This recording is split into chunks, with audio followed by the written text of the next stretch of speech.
America এমন এক নতুন ডলার বাজারে ছেড়েছে যেটা চাল করা ইম্পসিবল, কারণ এই নোটে আছে সিকিউরিটি লেয়ার, সূক্ষ্ম ওয়াটারমার্ক আর বিশেষ একটা কালি, যেটা একদিক থেকে পার্পল আর অন্য দিক থেকে সোনালী দেখায়। দুনিয়ার কোনো প্রিন্টার এই নোটকে হুবহু কপি করতে পারবে না, কিন্তু প্রিন্টার না পারলেও এক আর্টিস্ট সেটা নিজের হাতে ড্রয়িং করে চাল করে ফেলেছে।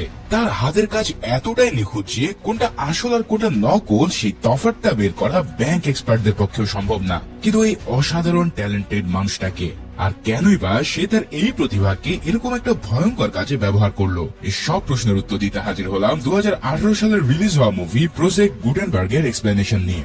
এই মুভির শেষে যে এমন একটা টুইস্ট আছে যেটা তোমাকে পুরো ধোকা দিয়ে যাবে। আর হ্যাঁ, মুভি শেষে থাকবে পিকি ব্লাইন্ডার্স এর কুইজ বিজয়ীর নাম, তাই শেষটা একদম মিস করো না কিন্তু।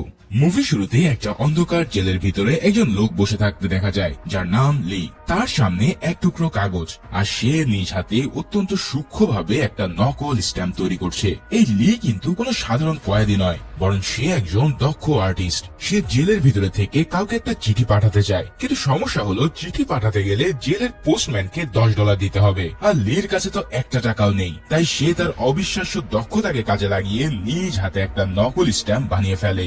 আর এই স্ট্যাম্পটা এতটাই পারফেক্ট হয় যে কেউ চাইলেও তা আসল বা নকলের তফাৎ ধরতে পারবে না। এরপর যথারীতি পোস্টম্যান এলে লি তার কাছে চিঠি দিতে চায়, কিন্তু পোস্টম্যান $10 দাবি করে বসে। ঠিক সেই মুহূর্তে সামনের সেলে থাকা এক বৃদ্ধ কয়েদি হঠাৎ অসুস্থ হওয়ার ভান করে চেঁচামেচি শুরু করে। এর ফলে পোস্টম্যানের মনোযোগ সেদিকে চলে গেলে লি এই ফাঁকে তার চিঠিটা চুপচাপ ওর ব্যাগে গুঁজে দেয়। এখন এই চিঠিটা সে কাকে পাঠাচ্ছে আর কেনই বা পাঠাচ্ছে সেটা মুভির শেষে গিয়ে আমরা জানতে পারবো। এদিকে এর কিছুক্ষণ পরে পুলিশ এসে লিকে জেল থেকে বের করে নিয়ে যায়। এখানে আমরা জানতে পারি যে লি এতদিন ধরে থাইল্যান্ডের একটা জেলে বন্দী ছিল, আর এবার হংকং পুলিশের ইন্সপেক্টর হো তাকে নিজের কাস্টাডিতে নিয়ে এসেছে। ইন্সপেক্টর হো তাকে ইন্টারোগেশন রুমে বসিয়ে একে একে তার বিরুদ্ধে থাকা সব অভিযোগগুলো পড়তে শুরু করে। প্রথম অভিযোগ জাল নোট তৈরি করা। এছাড়াও 2 বছর আগে কানাডার এক হাইওয়েতে সেন্ট্রাল ব্যাংকের একটা গাড়িতে সে হামলা চালিয়েছিল, যেখানে তাদের প্রায় 7 জন গার্ড প্রাণ হারায়। শুধু তাই নয়, এরপর শহরে আরো বেশ কয়েকটা হামলার ঘটনা ঘটে। পুলিশ এই সব কিছুর পিছনে একটা আন্তর্জাতিক চক্রের হাত আছে বলে সন্দেহ করছে, আর লিয়ের বিরুদ্ধে এই সব ঘটনায় সরাসরি জড়িত থাকার অভিযোগ আছে। কিন্তু লি বরাবরের মতোই সব অভিযোগ অস্বীকার করে। সে বারবার একটা কথাই বলতে থাকে যে এই সব কিছুর মূল হোতা হলো পেইন্টার নামের এক বড় মাপের মাফিয়া। তবে এই পেইন্টারের আসল নাম কি, তাকে কোথায় পাওয়া যাবে, এসব কোনো তথ্যই সে দিতে পারে না। আজকেও ইন্সপেক্টর হোর সামনে পেইন্টারের ব্যাপারে তার মুখ থেকে কোনো কাজের কথা বের হয় না, উল্টো তার চোখে মুখে প্রচন্ড আতঙ্ক ফুটে ওঠে। সে কান্না করতে করতে বলে যে পেইন্টার তাকে খুঁজে খুঁজে মেরে ফেলবে, তাই তাকে যত তাড়াতাড়ি সম্ভব জেলে ফেরত পাঠানো হোক। এরপর পুলিশ তার রক্ত আর চুলের স্যাম্পল সংগ্রহ করে ক্রাইম স্পটে পাওয়া ডিএনএ সাথে ম্যাচ করে, আর রেজাল্টে প্রত্যেকটা স্যাম্পলই লিয়ের সাথে হুবহু মিলে যায়। তার মানে তার অপরাধ এখন দিনের আলোর মতন পরিষ্কার। পুলিশ আবারও তাকে সত্য স্বীকার করার জন্য চাপ দিতে থাকে, কিন্তু প্রতিবারের মতোই এবারও লি সবকিছু অস্বীকার করে। ঠিক এই সময়টাতে পুলিশ স্টেশনের বাইরে ইউয়ান নামের একটা মেয়ে অপেক্ষা করছিল। সে তার লয়ারকে নিয়ে এসেছে লি কে বেল করানোর জন্য, কিন্তু পুলিশ তাকে সাফ জানিয়ে দেয় যে লি বেশ বড় কয়েকটা মামলার গুরুত্বপূর্ণ সাক্ষী, তাই তার এই বেল কোনো মতোই সম্ভব হবে না। তবে পুলিশ একটা শর্ত রাখে, যদি লি প্রিন্টারের আসল পরিচয় রিভিল করে তাহলে তার জামিনের ব্যাপারটা সে ভেবে দেখবে। তখন ইউহান নিজে লির কাছে গিয়ে তাকে সব খুলে বলতে অনুরোধ করে, আর লি সেই মুহূর্তে মুখ খুলে অতীতে সেই ঘটনাগুলো বলতে শুরু করে। এবার সিন কাট হয়ে যায় অনেক বছর আগের একটা সময়ে। এখানে আমরা লি আর ইউয়ানকে প্রথমবারের মতো দেখতে পাই। তারা দুজনেই আর্টিস্ট ছিল, দুজনেই দারুণ ছবি আঁকতো। আর্ট করতে গিয়ে তারা ধীরে ধীরে একে অপরের কাছাকাছি চলে আসে এবং এক সময় তাদের মধ্যে প্রেমের সম্পর্ক গড়ে ওঠে। তবে তাদের মধ্যে একটা বড় পার্থক্য ছিল। ইউয়ান ছিল একজন সৃজনশীল আর্টিস্ট যে নিজের ইউনিক স্টাইলে মৌলিক ছবি আঁকতো, আর লি সে কোনো মৌলিক ছবি আঁকতো না। সে বিভিন্ন বিখ্যাত আর্টিস্টদের ছবি হুবহু কপি করে ফেলতো। তার কপি করার দক্ষতা ছিল অবিশ্বাস্য রকমের, কিন্তু সমস্যা হলো এই ডুপ্লিকেট ছবিতে কারো তেমন কোনো ইন্টারেস্ট ছিল না। এখন এই কপি করার ক্ষমতাটাই কিন্তু পরে তাকে একটা ভয়ঙ্কর পথে নিয়ে যাবে। একদিন লুক নামের এক আর্ট গ্যালারির মালিক তাদের পেন্টিং দেখতে আসে। সে ইউয়ানের কাজ দেখে মুগ্ধ হয়ে যায় এবং সবগুলো কিনে নিতে চায়, কিন্তু লিয়ের পেন্টিং গুলো তার একেবারেই পছন্দ হয় না, কারণ সেগুলো তো অন্যদের কাজের হুবহু কপি। ফলে লুক সেগুলো তার এক্সিবিশন এক্সিবিশনে রাখতেও রাজি হয় না। কিন্তু ইউয়ান তখন জোর দিয়ে বলে যে হয় সব পেন্টিং তাকে একসাথে কিনতে হবে, নাহলে একটাও সে বিক্রি করবে না। এবার লোক চলে গেলে লি ইউয়ানকে বলে, তুমি আমাকে নিয়ে একদম চিন্তা করো না, কারণ আমার সব পেন্টিং ইতিমধ্যে টোকিওর একজন ব্যক্তি কিনে নিয়েছে। কিন্তু কিছুক্ষণ পরে ইউয়ান বুঝতে পারে যে লি তাকে মিথ্যে বলেছে, তার একটা পেন্টিংও আসলে বিক্রি হয়নি। আসলে লি চেয়েছিল ইউয়ানের ক্যারিয়ারে যেন তার কারণে কোনো বাধা না আসে। যাক, এক্সিবিশনের দিনে ইউয়ান তার নিজের পেন্টিং গুলোর পাশে চুপিচাপ লিওর একটা পেন্টিং রেখে দেয়। সবাই পেন্টিং গুলোর প্রশংসা করছিল। ঠিক তখনই এক লোক এসে লির পেন্টিংটা নিয়ে মজা করতে শুরু করে। তার এই আচরণ দেখে ইউয়ান প্রচন্ড রেগে গিয়ে তার গায়ে সরাসরি পানি ছিটিয়ে দেয়। তবে এক্সিবিশন শেষে লি নিজ থেকে সে লোকটার কাছে গিয়ে ক্ষমা চায়। তখন লোকটা হাসতে হাসতে বলে যে সে আসলে স্রেফ মজা করছিল, যাতে লি তার সাথে একান্তে দেখা করতে আসে। কারণ পুরো এক্সিবিশন থেকে সে যেই পেইন্টটা কিনেছে সেটা হলো লিয়ের সেই পেন্টিং। এরপর একটা রেস্টুরেন্টে বসে তারা অনেকক্ষণ ধরে আলাপ করতে থাকে। লোকটা তাকে পরিচয় দেয় একজন পেইন্টার হিসেবে। হ্যাঁ, এই সেই পেইন্টার যার নাম লি বারবার পুলিশকে বলেছিল। এই পেইন্টার লিয়ের প্রশংসা করতে করতে বলে যে কোনো ছবিকে এভাবে কপি করতে পারাটা কোনো চারটেখানি কথা নয়। সে সরাসরি বলে দেয়, তোমার এই ট্যালেন্ট আমার খুব কাজে লাগবে। পরের দিন লি পেইন্টারের সাথে দেখা করে জানায় যে সে তার যে কোনো অফারই নিতে রাজি। পেইন্টার তখন তাকে হাসি মুখে নিজের টিমে স্বাগত জানায়। কিন্তু লিকে যে কাজটা করতে হবে সেটা শুনে তার পায়ের তলা থেকে মাটি সরে যায়। পেইন্টার তার সামনে একটা ডলার ধরিয়ে বলে, এই টাকাটাকে তোমাকে হুবহু তৈরি করতে হবে। তার মানে সে লিকে সরাসরি জাল টাকা তৈরির প্রস্তাব দিচ্ছে। লি সাথে সাথে ভীষণ রেগে গিয়ে তার প্রস্তাব ছেড়ে ফেলে। তখন পেইন্টার জানায় যে তার আসল নাম হচ্ছে স্যাং। গত 3 পুরুষ ধরে তারা জাল টাকা ছাপানোর ব্যবসা করে আসছে, কিন্তু আজ পর্যন্ত কাউকে জেলে যেতে হয়নি, কারণ এই কাজগুলো সে অত্যন্ত সতর্কতার সাথে করে। কিন্তু প্রশ্ন হচ্ছে, লি কি শেষমেশে ভয়ঙ্কর প্রস্তাবে রাজি হয়ে যায়? পেইন্টার তখন লিকে বোঝাতে থাকে, এই যে নতুন ডলার ছাপানো হয়েছে, এখানে থাকা ছবি আর অক্ষরের প্যাটার্ন এতটাই জটিল যে হাই কোয়ালিটির দামি প্রিন্টারও ঠিকঠাক মতো তা প্রিন্ট করতে পারে না। তাই এখানে প্রয়োজন হবে লিয়ের হাতের অবিশ্বাস্য দক্ষতা। আর লিয়ের করা কাজ দেখেই পেইন্টার মূলতই তাকে এই অফারটাই রাজি করাতে চায়। লি প্রথমে না করে দিলেও নিজের আর্থিক অবস্থার কথা ভেবে শেষমেশ সে রাজি হয়ে যায়। ইউয়ান তখন একটা এক্সিবিশনের জন্য আমেরিকায় যাচ্ছিল, ফলে লি তাকে কিছু না জানিয়ে চুপচাপ চলে আসে। এদিকে পেইন্টার তাকে নিয়ে প্লেনে করে কানাডা পৌঁছায়। সেখানে সে লিকে তার পুরো টিমের সাথে পরিচয় করিয়ে দেয়। এই টিমে আছে জাল টাকা তৈরিতে 20 বছরের অভিজ্ঞতা সম্পন্ন কিছু ওস্তাদ। প্রত্যেকেই কোনো না কোনো বিষয়ে একেবারে এক্সপার্ট। তারা সবাই মিলে জাল টাকা তৈরি করার একটা বিশাল প্ল্যান সাজাতে বসে। এখানে আমরা বুঝতে পারি যে আমেরিকান ডলার জাল করাটা মোটেও সহজ খেলা নয়। প্রত্যেকটা ইউএস ডলারে বেঞ্জামিন ফ্র্যাঙ্কলিনের একটা ছবি থাকে, আর এই ছবিটা তৈরি হয় অনেকগুলো সূক্ষ্ম লেয়ারের মাধ্যমে। ফ্র্যাঙ্কলিনের কলারে ছোট ছোট অক্ষরে লেখা থাকে ইউনাইটেড স্টেটস অফ আমেরিকা। এখন নতুন নোটগুলোতে আমেরিকান সরকার আরো অনেকগুলো সিকিউরিটি লেয়ার যোগ করেছে, যার ফলে সূক্ষ্ম পেইন্টিং কিংবা উন্নত প্রিন্ট ছাড়া এই নোট জাল করাটা একেবারেই অসম্ভব। শুধু তাই নয়, নোটগুলোতে এমন একটা বিশেষ কালি ব্যবহার করা হয়েছে যা একদিক থেকে দেখলে পার্পল আর অন্য দিক থেকে দেখলে সোনালী দেখায়। এই ব্যাপারটাকে বলা হয় মোর ইফেক্ট, মানে কালিতে একটা কালার চেঞ্জিং ইফেক্ট আছে। তার মানে এই নোটটা বানাতে গেলে তাদের আসল পেপার আর এই বিশেষ কালি দুটোই জোগাড় করতে হবে। এবার পেইন্টারের পুরো টিম এই সমস্যাগুলোর সমাধান নিয়ে মাথা ঘামাতে থাকে। সবচেয়ে বড় চ্যালেঞ্জ ছিল ওয়াটারমার্ক বসানোর কাজটা। এর জন্য তারা পুরনো চাইনিজ আর্টিস্টদের কৌশল ফলো করে 3টা আলাদা আলাদা লেয়ারে পেইন্ট করার প্ল্যান করে। সবচেয়ে মাঝের লেয়ারে অত্যন্ত সূক্ষ্মভাবে ওয়াটারমার্ককে বসানো হবে, আর এই পুরো কাজটা লিকে নিজ হাতে সম্পূর্ণ করতে হবে। এখন মূল কাজে নামার আগে লি বেশ কিছু প্র্যাকটিস নোট তৈরি করে, কিন্তু ভাই রে ভাই, সে এতটাই সূক্ষ্মভাবে নোটগুলো এঁকে ফেলে যে টিমের সবাই তার কাজ দেখে পুরো শকড হয়ে পড়ে। এভাবেই কিছুদিন প্র্যাকটিস করার পর তারা হুট করে ইস্টার্ন ইউরোপে চলে যায়। সেখানে একটা নিলামে পুরানো ব্যাংক নোট ছাপানোর মেশিন বিক্রি হচ্ছিল, আর এবার তারা সেটা কিনে নেয়। এরপর প্রশ্ন আসে যে আসল ব্যাংক নোটের মতন কাগজ কোথা থেকে আসবে। তখন পেইন্টার একটা অসাধারণ তথ্য দেয়। সে জানায় যে ইউএসএ সরকার যে কাগজ দিয়ে নোট ছাপায় ঠিক একই মানের কাগজ দিয়ে তারা টেলিফোন ডিরেক্টরিও তৈরি করে। ব্যাস, এই কথা শুনে তারা সেই ডিরেক্টরির ছাপাখানায় গিয়ে মালিকের কাছ থেকে সরাসরি 500 টন পেপার কিনে ফেলে। এবার এই পেপারগুলো নিয়ে লিড ডিজাইন অনুসারে জাল নোট ছাপানোর কাজ শুরু হয়। নিলাম থেকে কেনা সেই বিশাল মেশিনে নোটের পর নোট ছাপতে থাকে। আর এই নোটগুলো দেখতে একেবারে আসল নোটের মতোই মনে হয়, কিন্তু একটা বড় সমস্যা তখনও বাকি। সেটা হলো সেই কালার চেঞ্জিং মোর ইফেক্ট।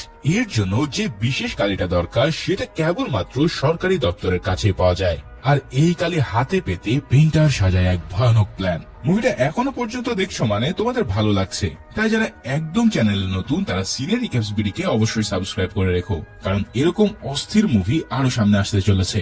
যাই হোক, পেইন্টার তার দলবল নিয়ে সেন্ট্রাল ব্যাংকের একটা গাড়িতে সরাসরি হামলা চালায়। ওই গাড়িতে সেই কালার চেঞ্জিং কালির অনেকগুলো ব্যারেল ছিল, আর পেইন্টার সেগুলোকে ছিনতাই করতে এসেছে। এখন না চাইলেও লিকে এই কাজে তার সাথে যেতে হয়। গাড়ি ছিনতাই করতে গেলে গার্ডরা গুলি চালাতে শুরু করে, আর তার জবাবে পেইন্টার গ্যাংও পাল্টা গুলি ছোড়ে। তীব্র এই গোলাগুলির মধ্যে বেচারা লি একেবারে আটকা পড়ে যায়। তখন একজন গার্ড হঠাৎ লিয়ের দিকে বন্দুক তাক করে, কিন্তু ঠিক সেই সময়ে পেইন্টার এসে সেই গার্ডকে গুলি করে খতম করে দেয়। এরপর পেইন্টার বোমা ছুড়ে দূরের একটা গাড়িকে উড়িয়ে দেয়, আর যার ফলে বাকি গার্ডগুলো মারা পড়ে। তারপর তারা কালির ব্যারেলগুলো লুট করে দ্রুত সেখান থেকে সটকে পড়ে। তবে এত কিছুর মাঝে এই প্রথমবার পেইন্টারের এরকম হিংস্র রূপ দেখে লিয়ের ভিতরটা কেঁপে ওঠে। এতদিন ভয়ে ভয়ে জাল নোট তৈরি করলেও সে কখনো ভাবেনি যে তাকে খুন খারাপিতেও জড়াতে হবে, কিন্তু সে এখন এমন একটা গর্তে পড়ে গেছে যেখান থেকে বের হওয়ার আর কোনো পথ নেই। এদিকে মোর ইফেক্ট ওয়ালা কার্ডে আনার পর তারা সেটাকে প্রিন্টারে লাগিয়ে আবারও নোট ছাপতে শুরু করে। আর এবার যে নোটগুলো বের হয় সেগুলো প্রত্যেকটাতেই আসল নোটের মতন সে কালার চেঞ্জিং ইফেক্ট দেখা যায়। এই দৃশ্য দেখে পুরো টিম আনন্দে লাফাতে থাকে, কারণ তারা এমন কিছু বানিয়ে ফেলেছে যেটা আসল নোট থেকে আলাদা করাটা পুরোই অসম্ভব। কিন্তু লি ভিতরে ভিতরে প্রচন্ড অপরাধ বোধে ভুগছিল। সে পেইন্টারকে জিজ্ঞেস করে যে এই কালি ফুরিয়ে গেলে কি আবারও মানুষ মেরে কালি আনতে হবে? এর চেয়ে বরং সে নিজেই এই কালি তৈরি করার চেষ্টা করে দেখতে পারে। কিন্তু পেইন্টার তার কথা শুনে মুখের উপর এক ঝাড়ি দিয়ে চুপ করিয়ে দেয়। এবার পেইন্টারের আদেশে তার লোকেরা ব্রিফকেসে করে জাল নোটগুলো বিভিন্ন দেশে পাচার করতে শুরু করে। এভাবেই তাদের জাল নোটের সাম্রাজ্য দিনে দিনে বড় হতে থাকে। কিন্তু পুলিশ ইতিমধ্যেই তাদের কর্মকাণ্ড আঁচ পেয়ে গেছে। উইং নামের একজন আন্ডার কভার পুলিশ অফিসারকে এই কেসের তদন্তের দায়িত্ব দেওয়া হয়। এই উইং ইন্সপেক্টর হোর সাথে মিলে পেইন্টারের গ্যাংয়ের গতিবিধি ফলো করতে শুরু করে। তারপর একজন বায়ারের ছদ্মবেশ নিয়ে তারা সরাসরি গ্যাং মেম্বারদের সাথে দেখা করতে যায়। এখানে পেইন্টারের লোকেরা তখন সমুদ্রের মাঝে একটা ইয়টে পার্টি করছিল, তবে পেইন্টার আর লি সেখানে উপস্থিত ছিল না।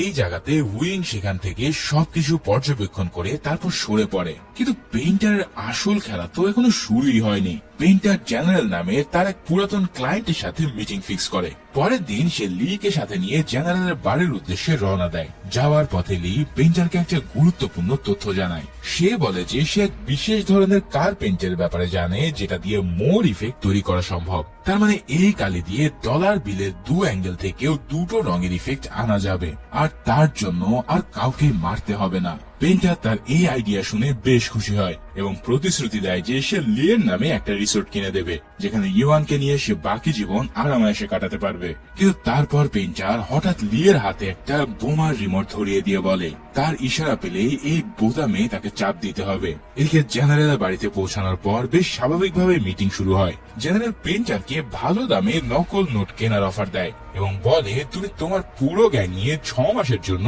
আমার এখানে চলে আসো। আমার লোকদেরকেও তোমার মতো নকল নিখুঁত নোট বানানো শিখিয়ে দাও। তারপর জেনারেল হাসতে হাসতে যোগ করে যে তোমার বাবা বেঁচে থাকলে এই ডিলে 1 লাফে রাজি হয়ে যেত। এই কথাটা কানে যাওয়া মাত্রই পেইন্টারের চোখে মুখে একটা ভয়ানক পরিবর্তন আসে। সে ধীরে ধীরে চেয়ার থেকে উঠে জেনারেলের কাছে যায়। তারপর তার কানের কাছে ফিস ফিস করে বলে 7 বছর আগে তুমি তো আমার বাবাকে খুন করেছিলে। এই কথা শুনে জেনারেল বুঝে যায় যে পেইন্টার এখানে ব্যবসা করতে আসেনি, বরং সে এসেছে রিভেঞ্জ নিতে। পেইন্টার নিজের জামা খুলে দেখায় যে তার পুরো শরীরে বোম বাঁধা আছে। তারপর সে চিৎকার করে লিকের রিমোটের বোতাম চাপতে বলে, কিন্তু ভয়ে থরথর করে কাঁপতে থাকা লির তার হাতটায় নড়াতে পারছে না। পেইন্টার আরো জোরে ধমক দিলে লির হাত থেকে রিমোটটা মাটিতে পড়ে যায়, আর সাথে সাথে সুইচের টিপ পড়ে। কিন্তু বিস্ফোরণটা হয় পেইন্টারের গায়ের বোমা থেকে না, গায়ের বোমাগুলো ছিল পুরোই ফেক। আসলে ব্লাস্টটা হয় বাইরে পার্ক করা পেইন্টারের গাড়িতে। মানে কি আর বলবো, এই লোক তার গাড়িতে করে আস্ত একটা বোমা নিয়ে ঘুরে বেড়াচ্ছিল। বিস্ফোরণের ভয়ঙ্কর ধাক্কায় জেনারেলের অনেক লোক সেখানে পটল তোলে। বাকিরা ছুটে এসে পেইন্টারের দিকে গুলি চালাতে থাকে, কিন্তু পেইন্টার দু হাতে দুটো পিস্তল নিয়ে এমন স্টাইলে গুলি চালায় যে একের পর এক লোক মাটিতে লুটিয়ে পড়ে। কিন্তু এটা তো কেবলই শুরু, কারণ জেনারেলও কম যায় না। তবে পেইন্টার এর জন্য আগে থেকে ব্যবস্থা করে রেখেছিল। তার এক সঙ্গী দূরের জঙ্গল থেকে ক্রমাগত রকেট লঞ্চার মারতে শুরু করে। এই রকেট লঞ্চারের আঘাতে সেখানে সবকিছুই রীতিমতো উড়ে যায়। পুরো এলাকাটা আগুনে জ্বলে ওঠে, আর চারিদিকে ধোয়া ধ্বংসস্তূপের মাঝে পেইন্টারের দুটো রাইফেল নিয়ে আরো লোকদের ধুয়ে দেয়। তারপর আরো কিছু সাঙ্গপাঙ্গ গাড়ি নিয়ে এসে জেনারেলের লোকদের পিষে দিতে থাকে। এবার জেনারেলের কিছু লোক জঙ্গলে ঢুকে রকেট লঞ্চারওয়ালা লোকটাকে খতম করে দেয়। আর এত কিছুর মধ্যে বেচারা লি এক কোণে ঘাপটি মেরে নিজের প্রাণ বাঁচানোর চেষ্টা করছে। এই গোলাগুলি আরো অনেকক্ষণ ধরে চলতে থাকে। শেষমেশ জেনারেল নিজে একটা আর্মার্ড কার নিয়ে এসে পেইন্টারের দিকে সরাসরি গুলি ছুটতে শুরু করে, কিন্তু পেইন্টার মারাত্মক স্টাইলে লাফ দিয়ে তাকে গুলি করে। তারপর তার গাড়ির চাকায় পারফেক্ট শট মেরে পুরো গাড়িটাই উল্টে দেয়। এভাবে জেনারেলকেও সে শেষ করে ফেলে। তবে এই যুদ্ধের মধ্যে চিং নামের এক মেয়ে যে জেনারেলের হয়ে কাজ করত তার গায়ে আগুন ধরে যায়। ফলে লি দৌড়ে গিয়ে সেই আগুন নিভিয়ে ফেলে, কিন্তু ততক্ষণে তার মুখ ভয়ঙ্কর ভাবে ঝলসে গেছে। পেইন্টার ফেরার পথে তাকে হসপিটালে নিয়ে যায়, আর তারপর এক্সপ্লোসিভ দিয়ে জেনারেলের পুরো আস্তানাটাকে একবারে মাটির সাথে মিশিয়ে দেয়। এদিকে মাসখানেক পর চিং ধীরে ধীরে তার ইনজুরি থেকে সেরে ওঠে। পেইন্টার তাকে একটা নতুন আইডি আর পাসপোর্ট দেয়, আর সেখানে তার নাম লেখা ছিল ইউহান। এটা দেখে লি প্রচন্ড রেগে যায়, কারণ ইউহান তো তার প্রেমিকার নাম। কিন্তু পেইন্টার তার কথায় কান দেয় না। এভাবে নতুন আইডি নিয়ে চিং পেইন্টারের গ্যাংয়ে জয়েন করে, এবং ধীরে ধীরে লির প্রতি তার একটা অ্যাট্রাকশন তৈরি হয়। তবে লি এসবকে খুব একটা পাত্তা দিত না। এরই মাঝে একদিন তারা সবাই মিলে ইউয়ানের আর্ট শো দেখতে যায়। সেখানে পেইন্টার লিকে বলে যে সে তার জন্য রিসোর্টের ব্যবস্থা করে দিয়েছে, এবার ইউয়ানকে নিয়ে সে সুখে শান্তিতে জীবন কাটাতে পারবে। কিন্তু লি তিক্তভাবে বলে ইউয়ানকে একজন ক্রিমিনালের কেনার রিসোর্ট পছন্দ করবে। ঠিক তখনই তারা জানতে পারে যে ইউয়ান সেই আর্ট গ্যালারির মালিক লুকে বিয়ে করতে যাচ্ছে। আসলে লি অনেকদিন ধরে ইউয়ানের সাথে কোনো যোগাযোগ রাখেনি, যার ফলে ইউয়ান তার জন্য আর অপেক্ষা না করে লুকের সাথে সম্পর্কে জড়িয়ে পড়েছে। এই খবর জানার পর লি চুপচাপ গ্যালারি থেকে বেরিয়ে আসে এবং পেইন্টারকে জানায় যে সে আর চিং এই গ্যাং ছেড়ে দিতে চায়। পেইন্টার ভীষণ রেগে তাকে গালাগালি করে এবং বলে কালি বানানোর কাজটা শেষ করে সে যেন চলে যায়। এদিকে সেই আন্ডার কভার অফিসার উইং এবার ছদ্মবেশে সরাসরি পেইন্টারের সাথে দেখা করতে চায়, কিন্তু পেইন্টারের মনে আগে থেকেই সন্দেহ ছিল। তাই সে খোঁজ নিয়ে জানতে পারে যে আঙ্কেল ইয়ান নামের তার এক গ্যাং মেম্বার একটা ঘড়ি কিনেছে, আর সেটা কিনতে সে ব্যবহার করেছে তাদের নিজের বানানো জাল নোট। অথচ পেইন্টার গ্যাং এর কঠোর রুলস হলো কেউ নিজেদের জাল টাকা দিয়ে কোনো কিছু কিনতে পারবে না। তার মানে ইয়ান এই রুলস ভঙ্গ করেছে, আর তার এই ভুলের কারণে পুলিশ তাদের কর্মকাণ্ড আজ পেয়ে গেছে, যার ফলে পেইন্টার ইয়ানকে শাস্তি দিতে চায়। ইয়ান তার সামনে লুটিয়ে পড়ে কান্নাকাটি শুরু করে এবং সে তার স্ত্রী আর মেয়ের প্রাণ ভিক্ষা চায়, কারণ পেইন্টারের আর একটা ভয়ঙ্কর নিয়ম হলো কেউ ভুল করলে তার পরিবারকেও শেষ করে দেওয়া। কিন্তু পেইন্টার ইয়ানের কান্নায় কান্না দিয়ে ঠান্ডা মাথায় সরাসরি তাকে গুলি করে ফেলে। এই নির্মম হত্যা দেখে লি নিজেকে আর ধরে রাখতে পারে না। সে তখনই পেইন্টারের উপরে ঝাঁপিয়ে পড়ে, কিন্তু পেইন্টার তার কানের পাশ দিয়ে গুলি চালিয়ে তার মুখে একটা কোষে ঘুষি বসিয়ে দেয়। এদিকে উইং আবারও ছদ্মবেশে পেইন্টারের সাথে দেখা করতে আসে, কিন্তু পেইন্টার তার সব প্ল্যান আগে থেকেই জানতো। তাই কথা বলার মাঝে সে হঠাৎ লিকে বলে উইংকে গুলি করতে, কিন্তু এবারও লি তার জায়গা থেকে নড়তে পারে না। ফলে পেইন্টার নিজে উইংকে গুলি করে শেষ করে দেয়। এরপর সে লি এর উপরে আরো খেপে গিয়ে তার সামনে এমন কিছু রিভিল করে যেটা শুনে লি এর সারা দেহে ঠান্ডা স্রোত বয়ে যায়। পেইন্টার দেখায় যে ইউয়ান আর তার হবু স্বামী লুকে এই মুহূর্তে তারা জিম্মি করেছে। মানে এই লোক কোন এক ফাঁকে ইউয়ান আর লুকে কিডন্যাপ করে এনেছে শুধুমাত্র লিকে ব্ল্যাকমেল করার জন্য। এদিকে পেইন্টার লিকে সরাসরি লুর উপরে গুলি চালাতে বলে, কিন্তু লি একেবারেই তাতে রাজি হয় না। সে উল্টো পেইন্টারের দিকে পিস্তল তাক করে বসে। পেইন্টার তৎক্ষণাৎ তার হাত চেপে ধরে, আর এর ফলে টিয়ার চাপ পড়লে এলো পাথারে গুলিতে লুক সেখানে মারা যায়। তারপর পেন্টার আর লির মধ্যে শুরু হয় এক তীব্র গান ফাইট। এর মধ্যে চিং এসে পেন্টারের লোকদেরকে একের পর এক খতম করতে থাকে। শেষমেশ লি সরাসরি পেন্টারের বুকে গুলি চালিয়ে তাকেও খতম করে দেয়। এদিকে লি ইউয়ানকে রেস্কিউ করতে চায়, কিন্তু চিন ইউয়ানকে মেরে ফেলার হুমকি দিয়ে তাকে আটকে দেয়। এই চিং কিন্তু লিয়ের প্রতি অনেকটা দুর্বল হয়ে পড়েছিল, তাই সে কোনোভাবে ইউয়ানকে লিয়ের কাছে যেতে দেবে না। তাই লি আর কোনো উপায় না পেয়ে ইউয়ানকে রেখেই সেখান থেকে চলে আসতে বাধ্য হয়। অন্যদিকে চ্যাং এর কথা মতন সে ইউয়ানের আনা টাকার ব্যাগটা নিয়ে সে রিসর্টে চলে যায়, যেটা পেন্টার তার জন্য কিনেছিল।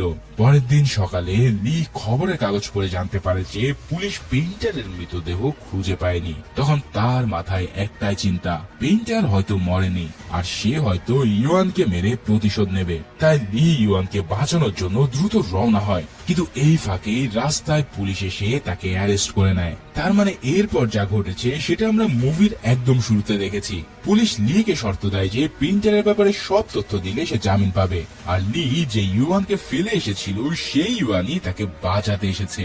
কারণ লি জেলখানা থেকে চিঠি লিখে তার কাছে ক্ষমা চেয়েছিল। মনে আছে মুভির শুরুতে সে নকল স্ট্যাম্প দিয়ে চিঠি পাঠানোর কথা? সেই চিঠিটা আসলে এই ইউয়ানকে পাঠানো হয়েছিল।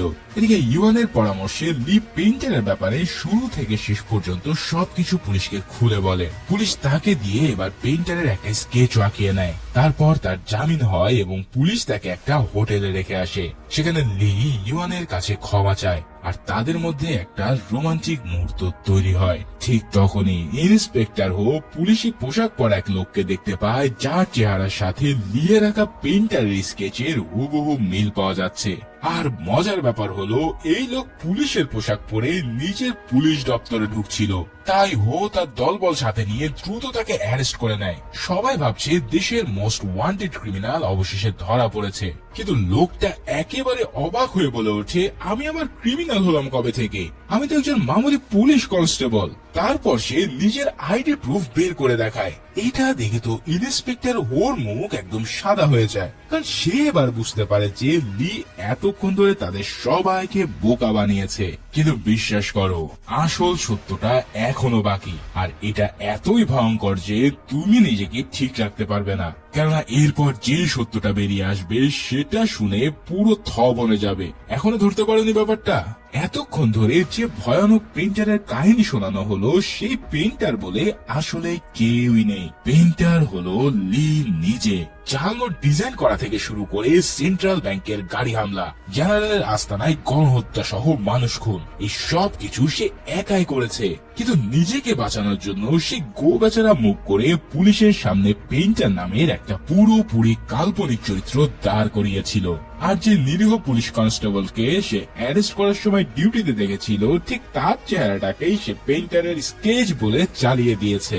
একবার ভাবো, পুরো সময় ধরে আমরা সবাই ভাবছিলাম যে লি একটা নিরীহ আর্টিস্ট যাকে জোর করে এই ক্রাইমে টানা হয়েছে, অথচ এবার দেখো সে নিজে পুরো অপারেশনের মাস্টার মাইন্ড। শুধু তাই না, আরো ভয়ঙ্কর সত্য হলো চায়না থেকে চলে আসার পর আসলে ইউয়ানের সাথে লির আর কোনোদিন দেখাই হয়নি। যে মেয়েটা তাকে বাঁচাতে পুলিশ স্টেশনে এসেছিল এবং যার সাথে সে হোটেলে ইন্টিমেট হয়েছিল, এই মেয়েটা কিন্তু আসলে ইউয়ান না। এটা হলো সেই চিং, যাকে লি প্লাস্টিক সার্জারি করিয়ে ইউয়ানের চেহারা দিয়েছিল। মনে আছে জেনারেল আস্তানায় সে যুদ্ধের সময় চিং এর মুখ ঝলসে গিয়েছিল? ঠিক তারপরে লি তাকে প্লাস্টিক সার্জারি করিয়ে ইউয়ানের রূপ দিয়ে দেয়, কারণ সে কখনোই আসলে ইউয়ানকে নিজের করে পায়নি। তাই চিনকে সে ইউয়ান বানিয়ে নিজের পাশে রেখেছিল। ভাইরে ভাই, এই লেভেলের টুইস্ট তুমি কি আদৌ ধরতে পেরেছিলে? যারা ধরতে পেরেছো তারা প্লিজ কমেন্ট করে জানাও। যাই হোক, এর পরের দিন কিন্তু নকল ইউয়ান সাজে থাকা চিং এক সময় ভীষণ বিরক্ত হয়ে ওঠে। সে বুঝতে পারে যে লি তাকে কোনোদিনই চিং হিসেবে ভালোবাসেনি। সে স্রেফ তার মধ্যে ইউয়ানের মুখটাই খুঁজে বেরিয়েছে। এই ক্ষোভ থেকে চিং আসল ইউয়ান আর তার বয়ফ্রেন্ড লুককে কিডন্যাপ করে আনে এবং লিকে বলে, যদি তুমি সত্যি আমাকে ভালোবাসো তবে এদেরকে শেষ করে দাও। তখন তাদের মধ্যে গান ফাইট শুরু হয় আর সেই গোলাগুলিতে লুক মারা যায়। এরপর লি সেখান থেকে পালিয়ে গেলে পুলিশ তাকে ধরে ফেলে, কিন্তু সেই চিংই আবার তাকে বাঁচাতে আসে, কারণ লি জেলখানা থেকে তাকে চিঠি লিখে ক্ষমা চেয়েছিল। এবার সব সত্য জানার পর ইন্সপেক্টর হো তৎক্ষণাৎ হোটেলের দিকে ছুটে যায়, কিন্তু ততক্ষণে অনেক দেরি হয়ে গেছে। হোটেলের সব গার্ডকে শেষ করে লি আর চিং ইতিমধ্যে পালিয়ে গেছে। এবার তারা দুজন তখন সাগরের উপর দিয়ে একটা বোটে করে হংকং থেকে অনেক দূরে পালাচ্ছিল, কিন্তু চিং হঠাৎ একটা কথা রিভিল করে যেটা শুনে লির বুক ভেঙে যায়। চিং জানায় সে ইচ্ছে করে বোটটাকে গোল গোল ঘোরাচ্ছে, আর এখানে আসার আগে সে একটা লাইটারের মধ্যে বোটের নম্বর লিখে এসেছে, যাতে পুলিশ তাদেরকে সহজেই খুঁজে পায়। এখন এর কারণ কি? কারণ চিং বুঝে গেছে যে লি কোনোদিনই তাকে ভালোবাসবে না, সে স্রেফ তার মধ্যে থাকা ইউয়ানের মুখটাকেই ভালোবাসে। তার মানে চিংও এখানে লি এর উপরে প্রতিশোধ নিতে চায়। ইতিমধ্যে লি দেখতে পায় পুলিশ চারিদিক থেকে তাদের ঘিরে ফেলেছে। সে দ্রুত বোট চালিয়ে পালিয়ে যেতে চায়, কিন্তু চিং আগে থেকে বোটে এক্সপ্লোসিভ লুকিয়ে রেখেছিল। তাই এবার সে ট্রিগারে চাপ দেয়, আর সাথে সাথে প্রচন্ড বিস্ফোরণে পুরো বোটটাই আগুনের গোলায় পরিণত হয়। আর ফাইনালি তাদের দুজনকেই ক্রাশ করে নেয় সেই আগুন। এভাবে লি এর মৃত্যুর পর ইন্সপেক্টর হো আসল ইউয়ানের কাছে যায়। সে তাকে জানায় যে তারা পেইন্টারকে চিহ্নিত করতে পেরেছে। এখন ইউয়ান কিন্তু জানতোই না যে লি আসল পেইন্টার, কারণ কিডন্যাপের সময় তার চোখ বাঁধা ছিল। ইন্সপেক্টর হো তাকে লি এর ছবি দেখালে বলে, হ্যাঁ আমি তো এই লোকটাকে চিনি, এই লোকটা একসময় আমার প্রতিবেশী ছিল। তার মানে লি আর ইউয়ানের মধ্যে আসলে কখনো কোনো সম্পর্কই ছিল না, তার ভালোবাসাটা ছিল পুরো একতরফা। আর সে কখনো ইউয়ানকে সে কথা খুলেও বলেনি, যার মানে তাকে নিয়ে সে এতটাই অবসেস ছিল যে সে ইউয়ানের মতো একজন আর্টিস্ট হতে চাইতো, কিন্তু ইউয়ানের মতন সৃজনশীল মৌলিক আর্টিস্ট হওয়া তার পক্ষে সম্ভব হয়নি। তাই সে নিজের কপি করার অবিশ্বাস্য দক্ষতাকে কাজে লাগিয়ে সম্পূর্ণ অন্য একটা পথ বেছে নেয়। তার প্ল্যান ছিল প্রচুর টাকা কামিয়ে একদিন ইউয়ানের সামনে মাথা উঁচু করে দাঁড়ানো, কিন্তু সেই স্বপ্নটাও শেষমেশ ছাই হয়ে যায়। সাগরের অন্ধকার পানিতে ছড়িয়ে থাকা ভাঙা বোটের টুকরো, পুড়ে যাওয়া কাগজের ছাই, আর একটা অসাধারণ প্রতিভার অর্থহীন পরিণতি। যাকে সে ভালোবেসেছিল সে তাকে চিনতই না, আর যে তাকে ভালোবেসেছিল তাকে সে কখনো মূল্যই দেয়নি। ঠিক এমন একটা মুহূর্ত দিয়ে এই অসাধারণ টুইস্টে ভরা মুভিটা এখানেই শেষ হয়। তো